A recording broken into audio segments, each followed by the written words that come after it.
Olá! Hoje a gente vai mergulhar de cabeça numa jornada, a de largar o açúcar. Vamos ver o que acontece de verdade, do início, que é bem difícil, até o final, que é super recompensador. Bora entender essa história? Sabe aquela sensação?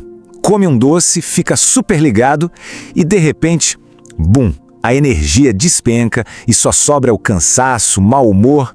É a famosa montanha-russa do açúcar, né? O nosso papo hoje é justamente sobre como sair dela de vez e finalmente pisar em terra firme. Então, para começar, vamos direto ao ponto. Por que o açúcar tem esse poder todo sobre a gente? Por que é tão, mas tão difícil largar? Olha, não é só uma questão de força de vontade, viu? A verdade é que tem muita ciência por trás disso. Existe uma razão biológica lá no nosso cérebro que explica por que o açúcar nos puxa com tanta força. Funciona assim. O açúcar meio que hackeia o sistema de recompensa do cérebro. Quando a gente come algo doce, o cérebro libera dopamina, que é o neurotransmissor do prazer, do "ah, que bom". E aí, claro, o cérebro quer mais daquela sensação. Isso cria um ciclo vicioso de desejo e recompensa, que pode virar uma dependência bem real, sabia? E se liga nesse número, 50 quilos. É o que uma pessoa consome de açúcar, em média, por ano. Para ter uma ideia, em 1930 eram 15 quilos. É um salto gigantesco. E o mais doido é que a maior parte desse açúcar não é aquele que a gente coloca no café. Ele está escondido, sabe, em alimentos que a gente nem imagina. Pois é, o açúcar é mestre em disfarces. Ele atende por vários nomes, como a gente vê aqui. E ele se esconde em lugares que a gente jura que são seguros. Alimentos salgados ou até saudáveis. Molho de tomate, embutidos, iogurtes. Pasme, um potinho de molho de tomate pode ter mais açúcar que um donut. É por isso que virar detetive de rótulo é essencial. Ok, agora a parte difícil. Os primeiros dias sem açúcar, olha, não tem jeito fácil de dizer. É a fase mais punk da jornada. É uma batalha do corpo e da mente, de verdade. Essa linha do tempo aqui mostra bem como essa briga inicial. Mas tem notícia boa. Apesar do sufoco, o pior da abstinência costuma atingir o pico e já começar a melhorar depois de uns 3 dias. É um túnel sim, mas é um túnel curto e tem uma luz bem forte lá no final. E esses sintomas todos, dor de cabeça, irritação, cansaço, na verdade são um bom sinal. É o corpo e o cérebro se reprogramando, se adaptando a viver sem algo que eles estavam dependentes. É desconfortável? Sim, mas é o sinal de que a coisa está funcionando, de que a faxina começou. Mas aí, depois de passar por essa fase mais tensa, começam a chegar as recompensas, as primeiras vitórias. E nossa, elas são o combustível que a gente precisa para não desistir. Lá pelo 4º, 5º dia, o corpo começa a mandar uns sinais bem claros de que, valeu a pena o esforço. Sabe aquela névoa mental, aquela dificuldade de raciocinar? Ela começa a ir embora.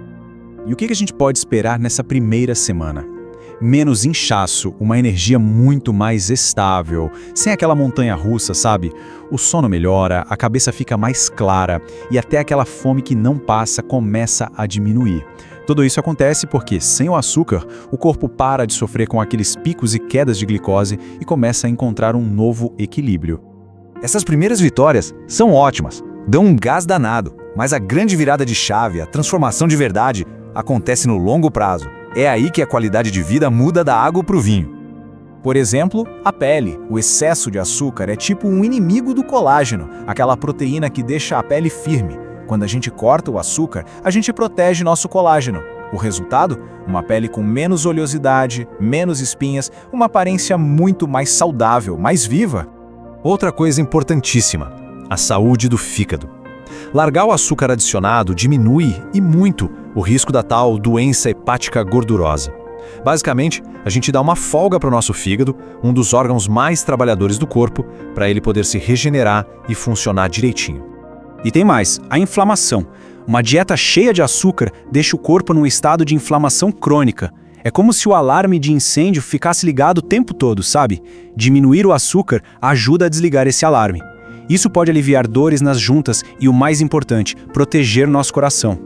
Olhando o quadro geral, o impacto na saúde é gigantesco. Reduzir o açúcar diminui drasticamente o risco de doenças muito sérias como diabetes tipo 2, alguns tipos de câncer e até demência.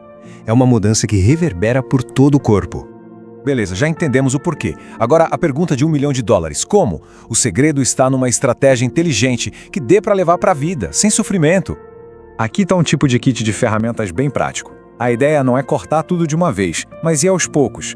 Ler os rótulos, focar em proteína e fibra para dar saciedade, se hidratar bem, dormir bem e, claro, priorizar a comida de verdade.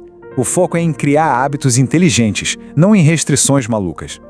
No fim das contas, a escolha é entre a abordagem tudo ou nada, que quase sempre dá errado e gera culpa, e uma redução mais equilibrada.